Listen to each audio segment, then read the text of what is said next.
Donc, bonjour à tous et à toutes. Re-bienvenue au Club Math pour cette reprise après la pause d'une session.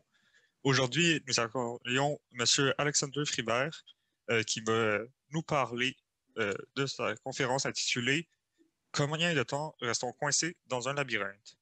Bonne conférence. Bonjour tout le monde. Alors, je veux vous parler d'un sujet qui est vraiment très proche de la recherche que je fais. Donc, ce que j'aime beaucoup en donnant ce genre d'exposé, c'est que, en fait, je peux vous présenter des modèles relativement simples qui sont compréhensibles par des étudiants sous-gradués, et je peux vous amener à poser des questions, à vous expliquer des questions qui ont donné lieu à des articles de recherche dans les 10 dernières années, puis même des problèmes qu'on ne sait pas résoudre pour l'instant, qui sont vraiment assez faciles à expliquer. Donc, je vais commencer par vous parler de ce qui motive tout ça avant de présenter un modèle particulier plus facile à comprendre. Donc, le modèle dont j'aimerais parler, c'est quelque chose qu'on appelle la fourmi dans le labyrinthe.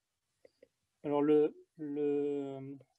ce nom un peu bizarre, ça a été donné par un physicien qui s'appelle D'Eugène. C'est dans les années 70-80. Donc D'Eugène a ensuite gagné un prix Nobel. Puis en fait, il voulait décrire un modèle relativement simple qui pose beaucoup de questions vraiment très subtiles. Donc imaginez que vous prenez votre réseau ZD. Donc je vais le faire en 2 dimensions. Puis ensuite, on effectue quelque chose dessus qu'on appelle une percolation. Donc ce que vous faites, c'est que vous regardez chaque arête et vous allez effacer les arêtes de manière indépendante avec une certaine probabilité P.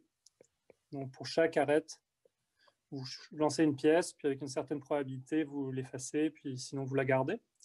Donc imaginez par exemple si P égale 1/4, vous allez effacer 1/4 des arêtes et vous allez vous retrouver un espèce de réseau comme avant, sauf avec des trous.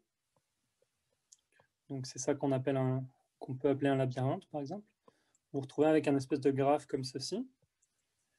Puis, bon, ce qu'on peut démontrer, c'est que ce graphe, si on enlève 1/4 des arêtes, il va être infini. Donc ça, c'est notre labyrinthe aléatoire. Puis ce qu'on peut faire dessus ensuite, c'est qu'on met une particule ou une fourmi qui va se déplacer en choisissant ses voisins avec la même probabilité. C'est-à-dire, par exemple, s'il est là, au premier temps, la particule va décider de sauter de 1 pas avec probabilité 1 tiers, 1 tiers, 1 tiers dans tous les sens. Puis ensuite, elle se retrouve ici. Puis là, avec probabilité 1 tiers, on va vers le haut, 1 tiers, on va vers la droite et 1 tiers, on va vers le bas. Puis la question qui se posait, c'est que se passe-t-il avec la fourmi? Okay. C'est-à-dire, où est-ce qu'elle va se retrouver à long terme? Est-ce qu'elle va revenir en zéro? Si elle part de zéro, quelle est la longueur à laquelle elle va aller en un certain temps n, etc. Comment ça se comporte? Puis il se trouve que c'est une question vraiment très difficile qui, toujours aujourd'hui, n'est pas comprise. Il y a plein d'autres questions qu'on pourrait poser. Par exemple, qu'est-ce qui se passe si, par exemple, la fourmi a plutôt envie d'aller trouver quelque chose qui est dans cette direction, puis a tendance à favoriser d'aller vers la droite? Ça, c'est ce qu'on appellerait une fourmi qui a un biais vers la droite, par exemple. Puis ça va changer un petit peu le comportement de la marche et donc de la particule. Puis on pourrait se poser des questions sur comment est-ce que ça influence les choses. Donc ce modèle-là est un peu compliqué à expliquer. Je vais vous présenter un autre modèle où plus de choses sont connues, puis il est un petit peu plus facile aussi à expliquer en détail. Et ce modèle, ce qu'il y a de fantastique, c'est qu'il ressemble beaucoup à ce modèle de la fourmi dans le labyrinthe, comme il est plus simple à travailler, puis il y a plein de questions surprenantes qui arrivent dans ce domaine-là. Donc je vais vous présenter quelque chose dont le nom mathématique, c'est la marche aléatoire biaisée sur un arbre de Galton-Watson. Alors, je vais écrire GW pour Galton-Watson. Donc, si vous êtes déjà en 2e année, vous avez peut-être entendu parler d'arbre de Galton-Watson, mais je vais tout redéfinir à la base. Donc, on va faire un peu la même chose. Je vais vous définir un labyrinthe aléatoire, puis dessus, on va avoir une fourmi ou une marche aléatoire qui peut se déplacer. Donc, la première partie, c'est le labyrinthe aléatoire, c'est-à-dire l'arbre de Galton-Watson. Juste une petite parenthèse historique. Donc, Galton et Watson, c'est deux Anglais. Je confonds toujours les noms, mais je pense que c'était Galton, en fait, il me semble que c'est Galton il est très connu. Il a inventé vraiment plein de choses. Il a travaillé en climatologie, il a fait des travaux sur énormément de choses. Puis, à un moment, il avait posé une question dans une revue de recherche anglaise qui était de savoir comment est-ce que les noms de famille des nobles est-ce qu'ils allaient survivre ou non? C'est-à-dire, est-ce que le nom Galton allait survivre au travers des temps ou non? C'est-à-dire, essentiellement, vous avez une personne ici qui s'appelle Galton, puis il va avoir un certain nombre d'enfants qui vont, ici en particulier, s'intéresser pour le nom de famille aux enfants garçons. Puis, on va avoir un certain nombre aléatoire d'enfants ou un certain nombre aléatoire de garçons. Puis c'est par exemple ici 3. Puis ensuite, chacun de ses descendants va lui-même avoir un certain nombre de descendants. Donc, par exemple, ici 1. Le deuxième, disons qu'il en a 0. Puis l'autre, il en a 3, etc. Puis vous continuez à ce processus. Par exemple, on a quelque chose comme ça. Et il se posait la question, est-ce que cette lignée va continuer à l'infini, c'est-à-dire est-ce que mon nom de famille va se transmettre de génération en génération. Donc il avait posé cette question dans une grande revue scientifique, je ne me souviens plus laquelle, puis en fait la personne qui a réussi à résoudre le problème c'était Watson, qui était quelqu'un de beaucoup moins connu, et en fait il travaillait dans un monastère ou quelque chose comme ça, et il a réussi à répondre à la question, et j'imagine que vous pouvez un peu deviner ce qui va se passer, c'est-à-dire si vous notez je vais peut-être l'écrire ici. Si on note Z, le nombre aléatoire d'enfants qu'a une personne. Donc ici, par exemple, la première personne, Galton aurait 3 enfants. Puis ensuite, pour chacun de ces enfants, vous allez refaire une expérience aléatoire qui va vous donner un nombre aléatoire. Donc ici, vous obtiendrez 0. Ici, 1. Ici, vous obtiendrez 0. Puis ici, vous obtiendrez 3 de nouveau. Puis vous répétez ça. Donc ici, il y a un enfant, 2 enfants, etc. Et à chaque fois, la manière dont on se reproduit est les mêmes statistiques aléatoires, puis elles sont encodées dans ce qu'on appelle cette variable aléatoire Z. Et donc la réponse que disait Galton, c'est que si en moyenne, on a plus de 1 enfant, parce que je vais noter espérance de Z strictement plus grand que 1, alors la lignée survit. Ce qu'il disait aussi, c'est que si on a strictement moins d'1 enfant, la lignée va toujours mourir, puis avec probabilité positive. Donc, si on a plus d'1 enfant, on a une certaine chance de s'en sortir. On peut toujours mourir car la première personne peut avoir 0 enfant, ça s'arrête là. Mais il y a toujours une probabilité positive de survie. Si on a moins d'1 enfant, on est sûr que la lignée s'arrête. Puis si on a 1 enfant, essentiellement, soit on a toujours exactement 1 enfant, auquel cas on survit, ou si on a en moyenne 1 enfant, mais il y a de l'aléatoire, là on va mourir à coup sûr. Ok. Donc ça, c'est un arbre de Galton-Watson, et en fait, c'est ça qu'on va considérer comme notre labyrinthe aléatoire. Ok, donc on va prendre une nouvelle page.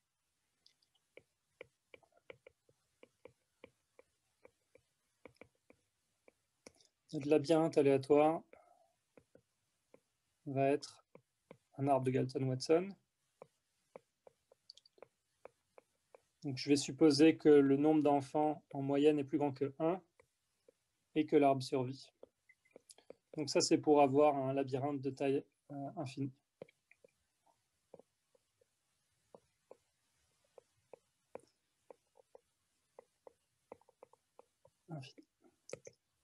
Okay. Donc, juste pour vous faire un dessin, en fait, il y a 2 grands cas qui se présentent.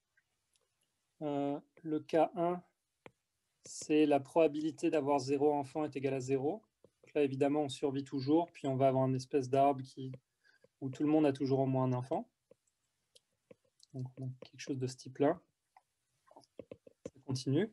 Et le deuxième cas, c'est où on a potentiellement 0 enfant. Donc ça ressemblait à ce que je vous ai dessiné avant, où vous allez avoir des branches comme ceci, où la génération s'arrête. Mais ce que je demande, c'est qu'on se restreint au cas où il va y avoir au moins une lignée qui va partir à l'infini. Et donc, c'est sur ce graphe aléatoire-là que maintenant, je vais vouloir poser un marcheur, ici ou ici. Puis, je vais le laisser se balader, puis on va voir ce qui va se passer. Alors, comment est-ce que ce marcheur va se déplacer?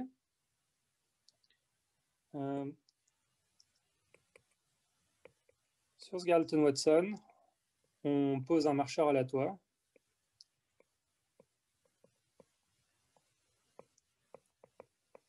Et la manière dont il va se déplacer, c'est la chose suivante, c'est de la manière suivante.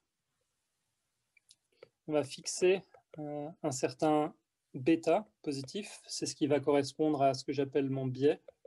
Si vous vous rappelez, je définis un modèle qui s'appelle la marche aléatoire biaisée sur un arbre de Galton-Watson.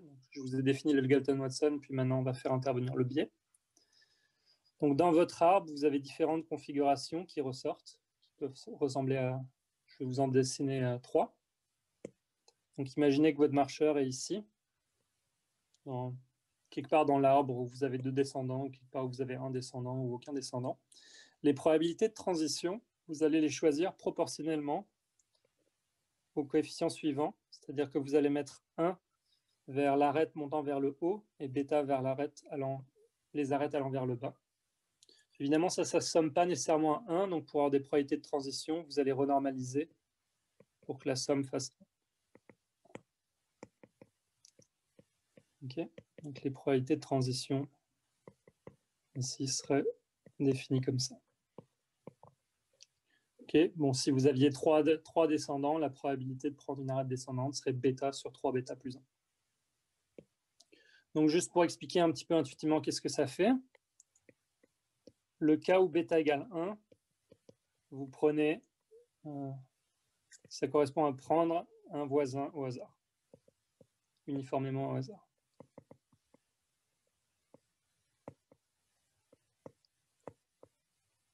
Donc vous n'avez pas de direction préférée. Si vous avez bêta qui est plus petit que 1, on favorise les arêtes qui nous ramènent à l'origine.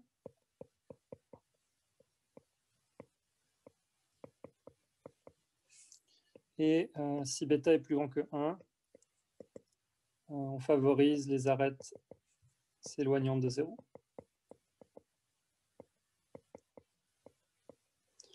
OK. Donc, on va faire notre... Okay.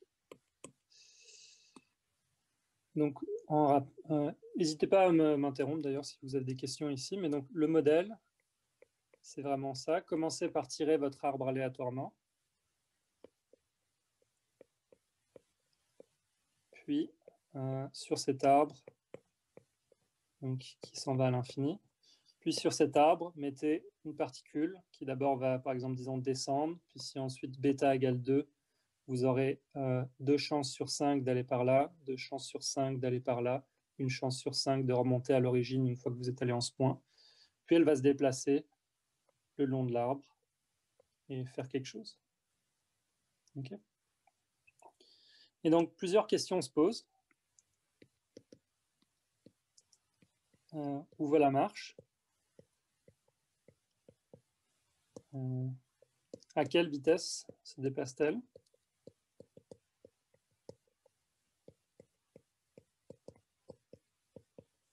Et pour l'instant, c'est les deux grosses questions auxquelles je vais répondre. Puis ça va amener plusieurs autres petites questions qui sont vraiment intéressantes. Alors, je vais vous présenter maintenant les résultats sur ce modèle. Alors, le premier résultat, c'est un théorème de 3 auteurs, Lyons, Pimentel et Pérez.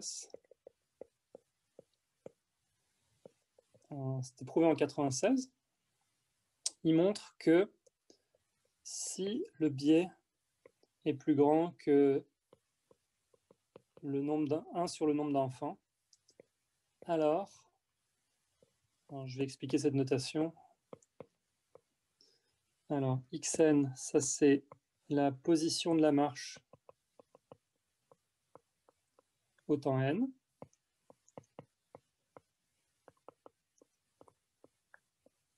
Et cette valeur absolue ici, c'est la distance à l'origine.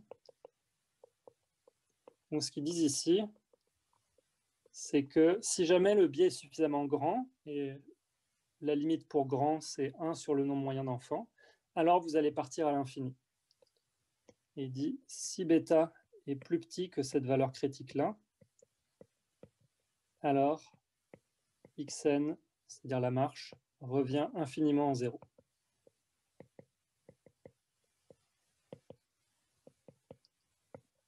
Ça, c'est leur premier théorème. Donc ça répond un petit peu à cette question de où va la marche. La réponse, c'est si le biais est suffisamment grand, on va partir vers plus l'infini, le bord de l'arbre, on va s'échapper du labyrinthe. Puis si le biais est suffisamment petit, alors on va revenir une infinité de fois vers 0, puis essentiellement on reste coincé dans le piège. Donc ça c'est pas très très surprenant au sens où quand vous regardez, si votre nombre moyen d'enfants c'est 2, ben, quelque part intuitivement on se dirait que le cas classique à voir, ce serait de voir quelque chose avec 2 enfants.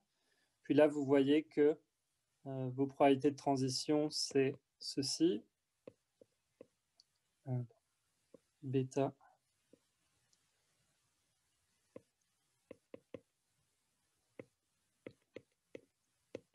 Et donc vos chances de descendre sont de 2 bêta sur 2 bêta plus 1, parce que vous avez 2 manières de descendre, et vos chances de monter, c'est 1 sur 2 bêta plus 1. Et si vous voulez que vos chances de descendre et vos chances de monter soient équilibrées, ben vous voyez que ce qui a l'air d'être le point critique, c'est justement bêta égale 1,5, c'est-à-dire 1 sur le nombre moyen d'enfants. Évidemment, la preuve est plus compliquée, mais intuitivement, c'est un peu ça. Plus le nombre de moyens d'enfants est élevé, plus vous avez de manières de descendre, et donc moins vous avez besoin que le biais soit élevé pour vous emmener à l'infini. Okay. Donc essentiellement, ce que ce premier théorème vous dit que si votre biais est suffisamment grand, alors vous avez une certaine chance de partir à l'infini. Ce qui va nous amener au prochain résultat qui est vraiment très surprenant la première fois qu'on l'entend, qui est le résultat suivant.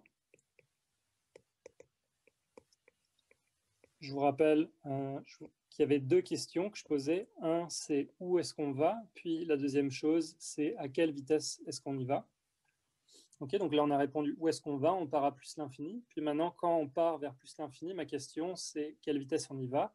C'est-à-dire, qu'est-ce que je peux dire sur xn divisé par n, c'est-à-dire ma position divisée par le temps. Puis ça, quand n tend vers l'infini, ça devrait nous donner une certaine vitesse. Donc ce qu'ils disent, c'est que xn sur n admet une limite.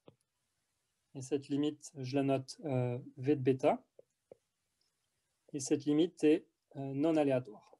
C'est-à-dire que quel que soit l'arbre que vous générez, vous allez au final obtenir la même vitesse. Déjà, ça, c'est pas complètement évident, vu que votre arbre est aléatoire. On pourrait se dire que, dépendant de s'il y a eu beaucoup d'enfants ou pas à l'origine, ça va influencer la vitesse à laquelle vous vous déplacez, mais la réponse est non. C'est-à-dire que une fois que vos statistiques de l'arbre sont fixées, vous allez toujours avoir la même vitesse en partant à l'infini. Et la partie surprenante du résultat, c'est la chose, je vais y arriver, c'est dans le deuxième point. Alors,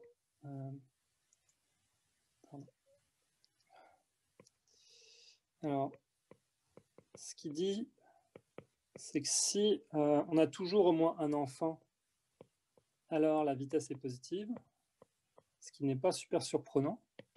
Mais si vous avez des chances d'avoir 0 enfant, c'est-à-dire si une probabilité positive d'avoir 0 enfant, on a ce résultat très étrange, qui peut apparaître très étrange, que la vitesse est positive si votre biais est petit, mais si maintenant votre biais est très grand, alors la vitesse de la particule est 0. Ok. Donc on a ce résultat qui a peut-être l'air contre-intuitif au premier abord, que plus vous poussez la marche avec le biais, plus il y a des chances que cette particule se déplace lentement, ce qui a l'air complètement bizarre. Excusez-moi, contre... on a une question dans le chat. Ouais.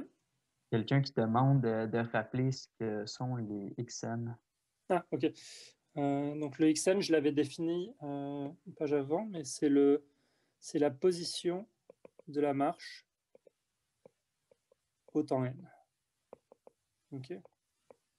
Donc, par exemple, si mon arbre est comme ceci, puis que ma marche fait ce déplacement-là, elle descend, elle remonte, elle descend, elle descend. Ce point-là, ça va être x5. Si ça, c'est x0, ça serait x5. Okay, donc, ce point-là serait x1, ce point-là serait x2, ce point-là serait x3, ce point-là serait x4, puis ce point-là serait x5. Donc, vous regardez où se trouve la marche au temps n, puis en divisant ça par n, on a position sur temps, donc quelque chose qui devrait être la vitesse. Et donc, ce que ce résultat dit, c'est si on est dans le régime où on part à plus l'infini, on va y partir avec une certaine vitesse. Si on n'a jamais 0 enfant, cette vitesse est positive. Si on a parfois 0 enfant, alors on a cette dichotomie que si on pousse très peu la marche, alors la vitesse est positive, mais si jamais on pousse beaucoup la marche, alors la vitesse est nulle. Ce qui a l'air surprenant. En fait, c'est très facile d'avoir une intuition derrière ce résultat. Pour ça, il suffit de faire un dessin. C'est que je vous dessine typiquement ce qui se passe dans un cas avec où on a la possibilité d'avoir 0 enfant.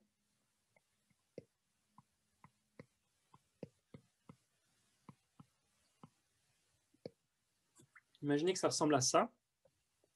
Puis maintenant, vous avez votre marcheur qui est ici. Il se déplace, il va à gauche, il va là, il va ici. Donc là, il s'est retrouvé au fond d'une espèce de cul-de-sac. Comme vous voyez, cette partie-là a l'effet d'un cul-de-sac. Puis maintenant, imaginez que votre biais ici, c'est genre 10 000. Qu'est-ce qui se passe? Vous allez remonter. Puis ensuite, quand vous êtes remonté, vous avez 10 000 fois plus de chances de descendre que de remonter à cause du biais. Donc vous allez redescendre. Puis vous allez monter, redescendre, remonter, redescendre, à peu près 10 000 fois. Puis vous allez vous retrouver ici. Puis vous allez encore avoir 10 000 fois plus de chances de descendre que de remonter. Donc vous allez maintenant devoir revenir à ce point-là, genre 10 000 fois avant de pouvoir sortir, ce qui veut dire 10 000 fois, 10 000 fois ici, 100 000 fois ici, puis non pas 100 000 fois, 10 000 au carré, puis ici 10 000 cubes. Donc vous allez passer un temps absolument monstrueux dans cette petite zone avant de réussir à s'en sortir et éventuellement avoir une chance de vous en sortir. Donc évidemment, si votre biais était petit, ça poserait moins de problèmes pour vous en sortir. Donc c'est là où on voit que ce résultat-là est en fait assez logique. Ok. Donc, je ne sais pas s'il y a des questions ou non sur l'intuition derrière ça. Évidemment, le montrer, ce n'est pas complètement évident, mais comprendre d'où ça sort, c'est relativement faisable. Ok. Donc, ça résume 2 des questions. Puis maintenant, il y a une autre question qu'on peut poser, c'est que peut-on dire de V bêta comme fonction de bêta? Alors, je vais être un tout petit peu plus précis. Ce que je vous ai dit jusqu'à maintenant, c'est juste que si vous prenez V bêta en fonction du biais, donc au début, la vitesse est nulle parce que vous n'arrivez même pas à partir à l'infini. Puis vous avez ce point E de Z, enfin 1 sur l'espérance de Z où vous commencez à pouvoir partir à l'infini. Ensuite, vous avez cet autre biais dans le cas où vous avez une probabilité positive d'avoir 0 enfant. Vous savez que si le biais est suffisamment grand, la vitesse est nulle. Puis entre les deux, vous savez que la vitesse est positive. Donc typiquement, ce qu'on a en tête, c'est que la tête de la vitesse devrait être comme ça. Mais la question, c'est est-ce que c'est possible que la vitesse fasse quelque chose comme ça? Ça monte, ça descend, ça monte, ça descend avant de s'annuler.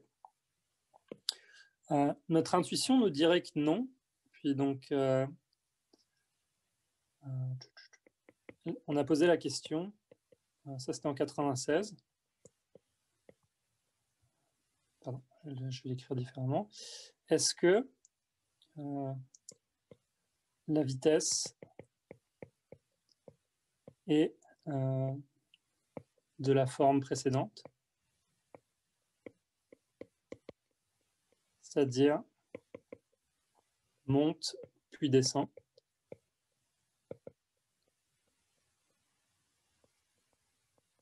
C'est une question qui était justement posée par les mêmes auteurs, Lyons, Pimentel, Pérez, en 96. Il se trouve que cette question est complètement ouverte, on n'a aucune idée, puis c'est super difficile a priori. Et c'est pas très compliqué à comprendre, mais à résoudre, c'est une autre histoire. Alors pourquoi est-ce qu'on penserait que la vitesse devrait être comme ça? C'est parce que la manière dont on s'imagine les choses, c'est que, imaginez que vous avez votre arbre, vous allez avoir ces petites zones, ces cul-de-sac ici, qui agissent comme des pièges. Donc, si vous êtes dans cette zone jaune, votre biais va jouer contre vous. Par contre, si vous êtes dans une zone où il y a beaucoup de descendants, votre biais va jouer pour vous. Plus le biais est grand, plus vous allez aller vite. Vous avez ces deux forces, les pièges jaunes qui vous ralentissent, puis les zones non pièges en rouge où vous êtes accéléré par le biais. Puis on a cette impression que quand on augmente le biais au début, on est avant. Les gains qu'on fait dans la zone rouge sont plus gros que les pertes qu'on fait dans la zone jaune, puis à un moment que ça flippe, puis que les pièges commencent à devenir trop importants. Alors, supposons que cette intuition est vraie, ça peut poser la question suivante. Question. Si vous prenez un arbre de Galton-Watson qui n'a pas de piège, c'est-à-dire en fait, si c'est impossible d'avoir 0 enfant, il n'y a pas de piège au sens, il n'y a pas de cul-de-sac. On pourrait poser la question, est-il vrai que la vitesse est croissante? Ok, parce que l'intuition qu'on a de ce dont je vous parlais sur la page précédente, c'est que les pièges vous ralentissent, mais les zones sans piège vous accélèrent quand on augmente le biais. Donc évidemment, une première question, ça serait juste de se dire, est-ce qu'effectivement c'est vrai que dans une zone sans piège, le biais nous aide à aller plus vite? Donc ça, c'était encore une question des mêmes auteurs en 96.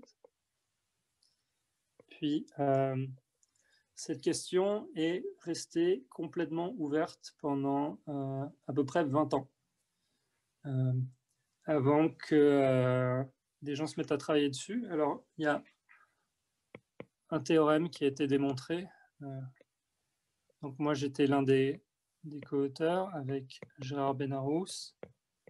Il y avait moi, puis une personne qui s'appelle Sidoravicius. On a publié ça en 2014 dans un très très très bon journal. C'est pour vous dire que juste, je dis que c'est un bon journal parce qu'essentiellement c'était une question très simple, qui a l'air absolument évidente, mais que personne n'arrivait à résoudre. Il y a beaucoup de gens qui l'ont cherché et il n'y avait aucun résultat du tout pendant 15 ans. Puis on a réussi à avoir un premier résultat dessus. Puis quand je vais vous le dire, ça va probablement vous faire rigoler parce qu'il est un peu ridicule. On a montré que si le biais est plus grand que 1160, alors c'est vrai que la vitesse est croissante. Ça, c'est notre théorème. Donc, le 1160, c'est ce qui sortait dans les calculs. Ce qu'il a d'intéressant, c'est que le 1160 ne dépend pas des statistiques de l'arbre. C'est-à-dire que n'importe quel aléatoire arbre de Galton-Watson que vous allez générer, si votre biais est plus grand que 1160, ça va marcher. Vous n'avez pas besoin d'adapter la force du biais au type d'aléa dans l'arbre. Donc ça, c'était en 2014, donc 18 ans après. Premier résultat qui a l'air de dire pas vraiment grand-chose. Alors, il y a eu d'autres résultats à la même époque qui étaient, juste pour vous dire, Je vais en présenter quelques-uns. Donc, il y a eu un résultat qui est sorti juste après, qui est un résultat qui a été prouvé par Elie Heidekron dans la même année. Il obtient une formule, entre guillemets, explicite de la vitesse. Donc, la formule était suffisamment peu explicite pour qu'on n'arrive même pas à dire si la fonction était croissante ou non. Alors, la vitesse s'exprime en fonction d'une espèce d'intégrale compliquée. Il a réussi ensuite à obtenir avec ça que dans un petit travail qu'il a fait après, il a réussi à améliorer notre borne en disant que la vitesse est croissante si bêta est plus grand que 2. Okay. Alors, gardez en tête qu'on est censé vouloir démontrer ça pour bêta plus grand que 1 sur le nombre moyen d'enfants, c'est-à-dire un nombre plus petit que 1. Donc, ça ne démontre toujours pas le résultat total. Puis, alors, un dernier résultat qui a été obtenu après, c'est que si vous regardez la dérivée de la vitesse en 1 sur le nombre moyen d'enfants, cette dérivée-là est positive. Et c'est vraiment très drôle parce que, si vous voulez, c'est un petit exercice d'analyse que vous pouvez vous poser. Mais le fait que la dérivée soit positive, ça ne vous implique pas que la fonction est localement croissante en ce point-là. Donc ça, si vous voulez faire une petite question d'analyse, vous pouvez regarder, essayer de chercher une fonction qui est dérivée positive en un point, mais qui n'est pas localement croissante. Et ils n'arrivent pas à montrer que c'est localement croissant. Ils ont juste réussi à montrer que la dérivée est positive. Donc, juste pour vous faire le dessin, on a ce point-là. On sait que pour bêta plus grand que 1160 ou 2, on sait que là, c'est croissant. On sait que la dérivée ici est positive. Mais entre les deux, on ne sait toujours pas ce qui se passe. Malgré tous les efforts qui ont été mis dessus. Alors, il faut que je trouve... Ouais, on va aller par ici. Donc, le problème reste ouvert.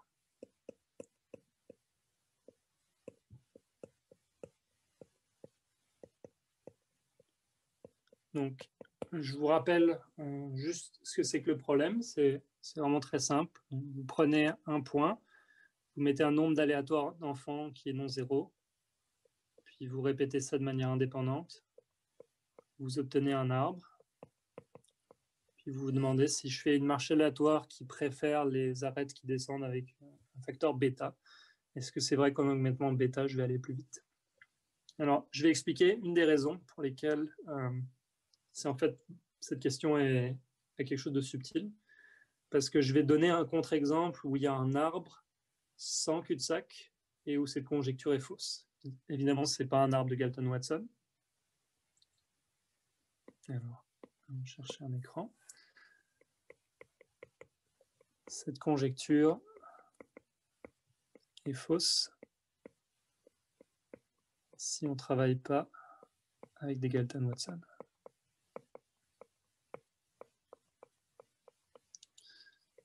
Parce que très franchement, la première fois que j'ai entendu cette conjecture, je me suis dit ça a l'air d'être vrai pour absolument n'importe quel arbre. Puis ensuite, en cherchant un petit peu, je me suis rendu compte que ah ben non, il y a des contre-exemples. Et le contre-exemple que je vais vous présenter, c'est l'arbre suivant. Imaginez que vous prenez un arbre binaire. Pour l'instant, pas de problème.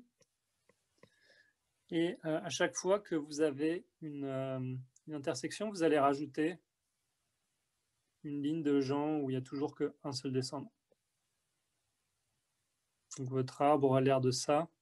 Puis il faut juste continuer, vous imaginez que ça continue comme ça à l'infini. Vous avez un arbre binaire, puis vous ajoutez des tuyaux qui ont l'air de Z à chaque intersection. Donc, cet arbre n'a pas de cul-de-sac. Donc, il n'a pas vraiment de piège. Vous pourrez poser la même question. Si vous définissez la marche aléatoire biaisée dessus, est-ce que votre vitesse va être croissante en bêta? Alors, ce qu'on peut voir, c'est que si vous regardez, on peut reposer les mêmes questions que ce que j'avais posé dans le modèle initial. Où est-ce que va xn? Xn va aller à l'infini dès que bêta est plus grand que 1,5. Donc ici, l'idée, c'est que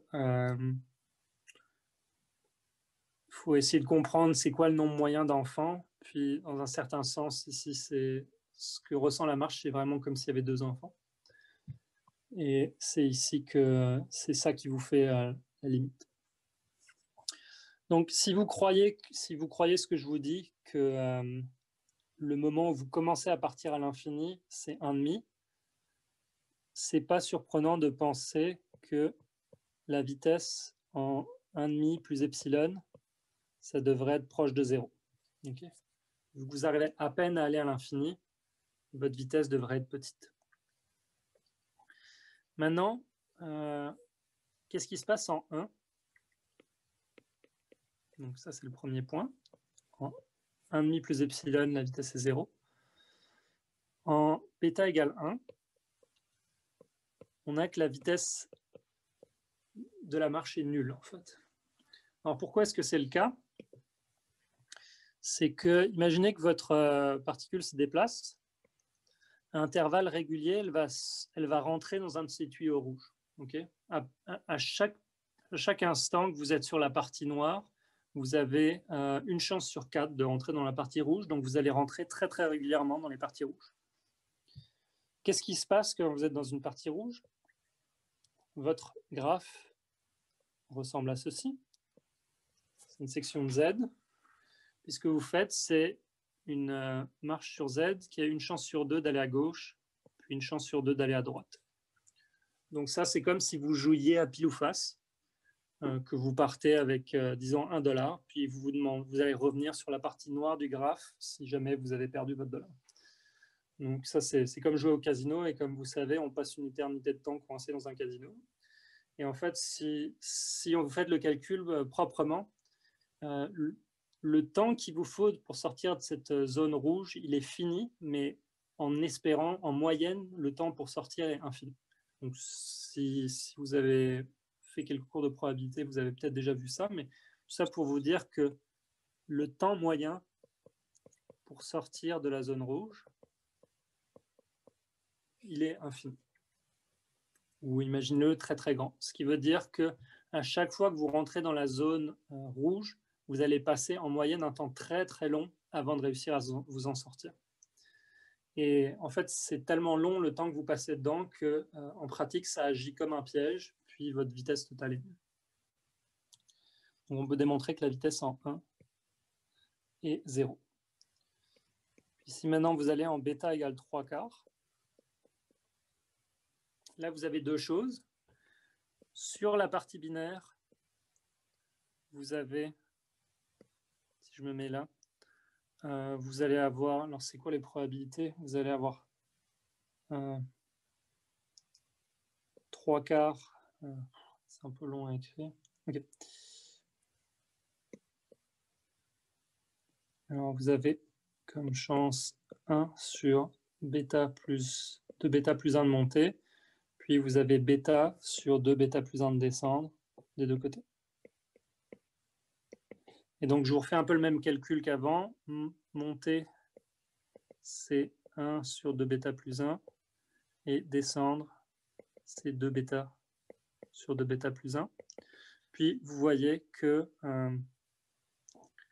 vos chances de descendre sont plus grandes que vos chances de monter si bêta est égal à 3/4. Donc, si vous remplacez les nombres, vous allez voir que votre probabilité de descendre va être plus grande que votre probabilité de monter. Ce qui veut dire quoi? Ça veut dire que dans la zone noire, vous allez avoir, à bêta égale 3/4, vous allez avoir une tendance à descendre relativement régulièrement. Et si jamais maintenant vous vous retrouvez dans cette zone rouge, que j'avais dessinée par ici, vos probabilités de transition sont 3/4 de descendre, pardon, 3/4 de descendre. Vos probabilités de descendre sont 3/4 sont proportionnels à 3/4 et 1. Okay. Donc vos chances de remonter dans la partie rouge sont plus grandes que vos chances de descendre. Donc là, c'est comme si vous êtes dans un casino, mais où le casino vous arnaque clairement, vous allez en sortir très rapidement.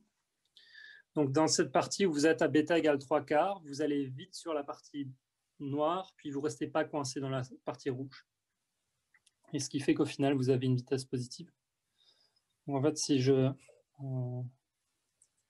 résume tout ça, je vais effacer ce qui est par là. Si je résume tout ça en un dessin, votre vitesse va être de la forme suivante. En 1,5, vous commencez à peine à être positif. En 3/4, vous êtes positif. Puis en 1, vous êtes égal à 0. En fait, si vous faisiez le calcul, ensuite, vous allez remonter de nouveau. Et vous voyez que la fonction qui vous donne la vitesse, elle n'est pas monotone croissante, elle fait une bosse. Donc là, vous avez un exemple. Vous avez un exemple de graphe sans piège, où votre marge biaisée va plus vite, puis plus lentement, puis plus vite, puis plus lentement. La raison pour laquelle c'est le cas, c'est qu'en pratique, la partie rouge, même si ce n'est pas un cul-de-sac, agit comme un piège à certains biais. Donc ça explique pourquoi ce problème est difficile. Je vais juste finir par un dernier résultat. Donc, je vous avais expliqué deux choses. Je vous avais expliqué tout d'abord que, ici, quand votre biais est suffisamment fort, vous partez en plus l'infini. Puis, ce que j'avais fait ensuite, c'est que je vous avais expliqué que, dépendant des cas où vous êtes, votre vitesse est soit toujours positive quand vous avez 0 enfant, quand vous ne pouvez jamais avoir 0 enfant, mais ensuite j'avais dit que si vous pouvez avoir 0 enfant, vous avez un cas qui se présente où vous avez des pièges et où votre vitesse est nulle. Donc j'aimerais juste finir par décrire un peu plus de choses ici, parce que c'est un peu décevant d'avoir un résultat où vous dites que la vitesse est nulle, parce que vous n'avez pas répondu à la question vraiment de à quelle vitesse est-ce que je pars à l'infini. Vous avez juste dit, je pars à vitesse nulle, mais est-ce que je pars à l'infini comme racine de x, comme racine de n, comme n puissance 3/4, comme n puissance 9 dixième, comme un log? On n'a pas répondu à cette question-là. On sait qu'on part à l'infini, on sait qu'on part à l'infini plus lentement que n, mais on ne sait pas quel est l'ordre de grandeur de la marche. Je vais essayer de répondre à ça. Alors, prenons celui-ci par exemple, puis je vais effacer. C'est ça la dernière question à laquelle je vais répondre.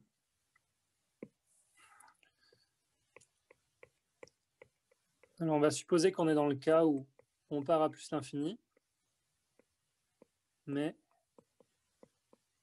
qu'on part à vitesse nulle. La question c'est que peut-on dire de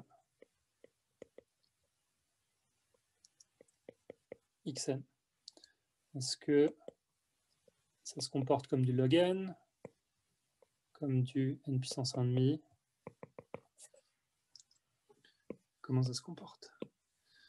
Et donc, c'est un théorème sur lequel j'avais travaillé avec Gérard Benarous et il s'appelle Alan Hammond. Je ne me rappelle plus de la date de publication, je pense que c'est 2011. Et en fait, ce qu'on démontre, on démontre plein d'autres choses, mais un des trucs en particulier qu'on démontre, c'est que on a que xn, c'est à peu près égal à n puissance, pas que je me trompe, log, alors l'ordre, ça va être bêta c sur log de bêta. Alors, je vous rappelle juste ce que c'est que bêta c. C'est tel que si bêta est plus petit que bêta c, V est positif. Puis si bêta est plus grand que bêta c, alors V est nul. Et c'est comme ça que je l'avais défini. Et en fait, ce bêta c là intervient pour savoir à quelle vitesse xn se déplace rapidement. Donc la réponse, c'est que ça se déplace de manière polynomiale, puis l'exposant du polynôme, il est donné par cette formule log de bêta c sur log de bêta. Puis si bêta est plus grand que bêta c, évidemment, cet exposant est plus petit que 1. Donc ça veut dire que vous déplacez comme une puissance de n, mais une puissance qui est plus petite que n en lui-même. En fait, on monte des choses plus fortes que ça. Juste un petit commentaire sur ce que je veux dire par ce signe-ci. Ça veut juste dire que log de xn sur log de ce qu'il y a de l'autre côté, c'est-à-dire n log bêta, ça fait beaucoup de log, que ceci tend vers 1. Si vous prenez le log de chaque côté et que vous prenez le quotient, ça tend vers 1. Donc, une fois qu'on a rajouté ce résultat-là, ça répond un petit peu, je trouve que ça répond quand même bien aux questions qu'on s'était posées au début de l'exposé. Où est-ce qu'on part? Plus l'infini si jamais le biais est plus grand que l'inverse du nombre d'enfants. Quelle vitesse on y va? Si le biais est plus petit que bêta c, on y va à vitesse positive. Si le biais est plus grand que ce biais critique, on y va avec une vitesse polynomiale dont l'exposant est connu. Puis, l'autre chose, c'est qu'au passage, ça pose des questions, genre que se passe-t-il s'il n'y a pas de piège? La réponse, c'est on ne sait pas vraiment, on a l'impression que la vitesse devrait augmenter. On arrive à le montrer si le biais est très très grand, mais on ne sait pas le montrer en général. Puis, si l'arbre n'était pas un Galton-Watson, ça ne marcherait pas. Donc, c'est vraiment une question vraiment très subtile et précise au fond, même si elle est facile à comprendre. Donc, ça couvre ce que je voulais vous raconter sur le sujet. Puis, si vous avez des questions, je serais très heureux d'y répondre. Merci.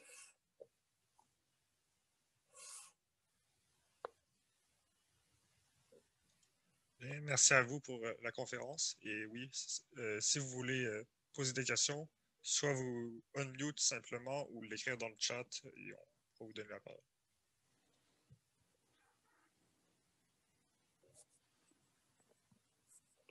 On va regarder dans le chat.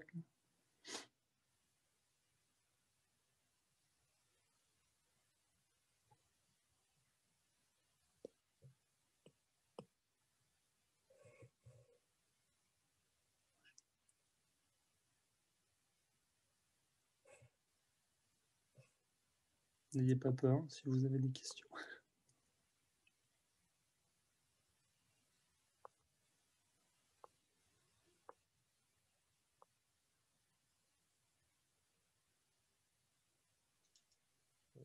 Il semblerait que la conférence a été tellement claire. Aucune question. Ah, il y en a une de Francis. Est-ce que vous avez le chat devant vous? Oui, je le vois. Je vais vous laisser. Ouais, alors pour bêta C, en fait, on connaît la valeur de bêta C. Je peux essayer d'expliquer, je vais expliquer rapidement en 2 mots d'où ça sort. Alors, donc, c'est quoi la formule? En fait, il y a une formule explicite, mais je peux expliquer d'où ça vient. Alors, ce qui se passe, c'est que si on regarde l'arbre, on peut vraiment le couper en 2 parties. Une partie où tout le monde a au moins un enfant. Ensuite, une partie cul-de-sac, où on sait que tout le monde, dans ces parties rouges, toute la lignée va finir par mourir. Ce qu'on peut faire maintenant, c'est qu'on peut regarder comment cette chose-là se comporte. Donc, on prendrait juste un arbre, juste un cul-de-sac. Puis ce qu'on fait, c'est qu'on regarde la hauteur de ce cul-de-sac-là. On sait qu'elle est finie parce que la lignée doit s'arrêter. Et en fait, c'est possible d'estimer la probabilité que ce cul-de-sac ait une profondeur plus de n. Donc, c'est-à-dire, c'est pas surprenant que ce soit une quantité pertinente parce qu'on a vu au début que pour chaque niveau de profondeur du piège, ça prend bêta fois plus de temps de sortir du piège. Donc, évidemment, si le piège a une profondeur 10, c'est vraiment pire que si le piège a une profondeur 5. Et en fait, cette chose-là, on peut montrer que c'est équivalent à alpha fois f' de q à la puissance n. Autrement dit, c'est une constante fois... C'est exponentiellement décroissant écrit. Donc, ce f' de q ici, pardon. C'est un nombre plus petit que 1. Donc, c'est exponentiellement décroissant. Et en fait, le bêta c, si je me rappelle bien, c'est 1 sur f' de q.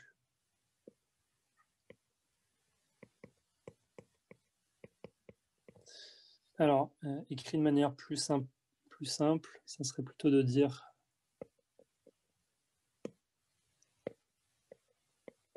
comme ça. C'est que si on calcule la queue de cette variable aléatoire là, ça va avoir une forme, une constante fois bêta c puissance moins n, et ce bêta c, c'est le biais critique. Donc c'est juste que pour plein d'autres raisons, le f' de q, c'est la manière naturelle dont on l'écrit. Mais... Donc une autre manière de dire ça, c'est qu'on pourrait obtenir bêta c en disant que c'est la limite moins la limite de log de probabilité que h est plus grand que n divisé par n. Donc évidemment, il faut montrer que cette limite existe, etc. Mais c'est des choses qui étaient déjà faites. Donc quelque part, tu regardes à quel point c'est probable d'avoir un piège profond, puis à quel point c'est probable, ça va te le dire à ton bêta c.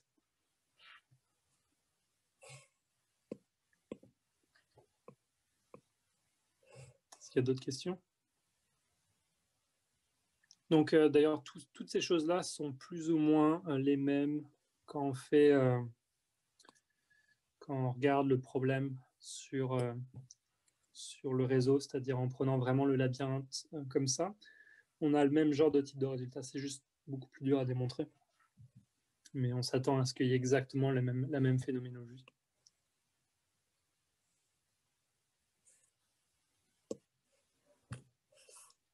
Dans ce cas-là, puis j'ai l'impression qu'il n'y a plus d'autres questions. Ce sera toujours le temps, peut-être après le remerciement final.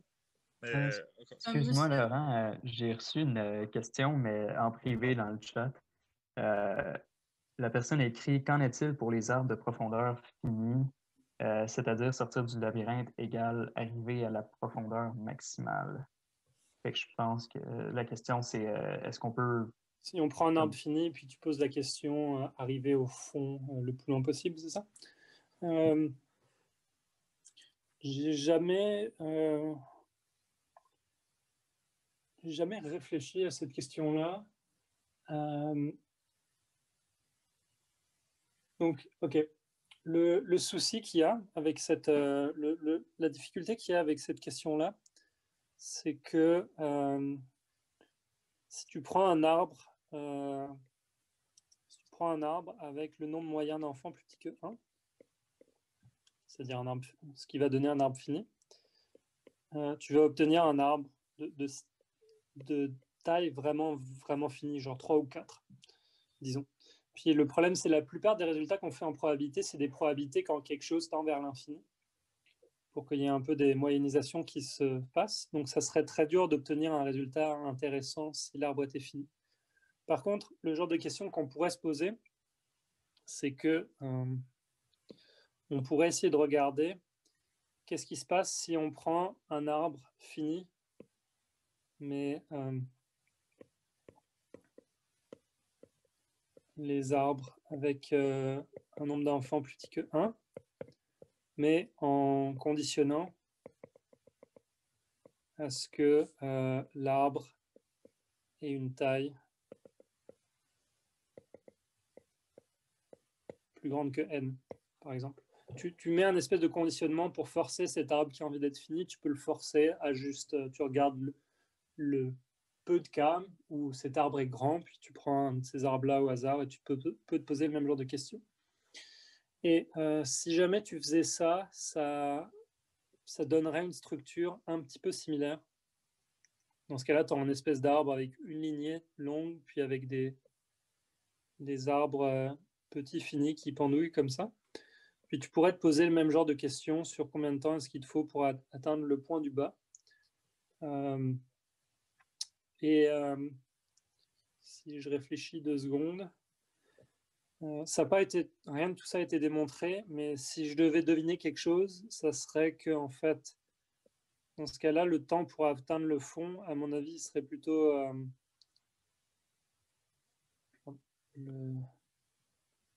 le temps pour atteindre le fond, à mon avis, ça serait plutôt d'ordre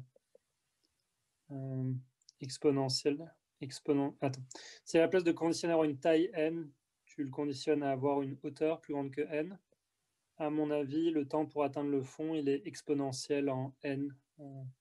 Peut-être il y a des constantes multiplicatives ici et tout, mais ce serait pas polynomial comme dans l'autre cas. Ce serait probablement exponentiel.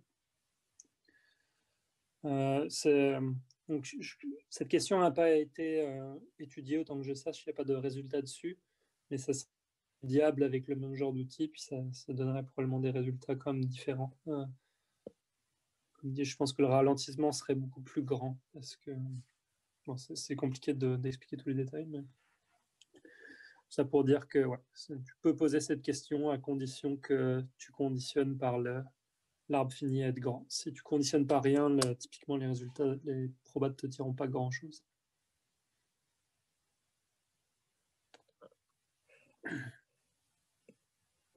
Bon, est-ce que c'est la bonne fois, Sam? Pas d'autres questions?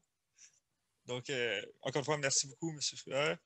La semaine prochaine, vite fait, je vous annonce, on va recevoir Josif Polterovich, le titre de son exposé va être Gauss et Weil, une rencontre entre la théorie des nombres et la géométrie spectrale.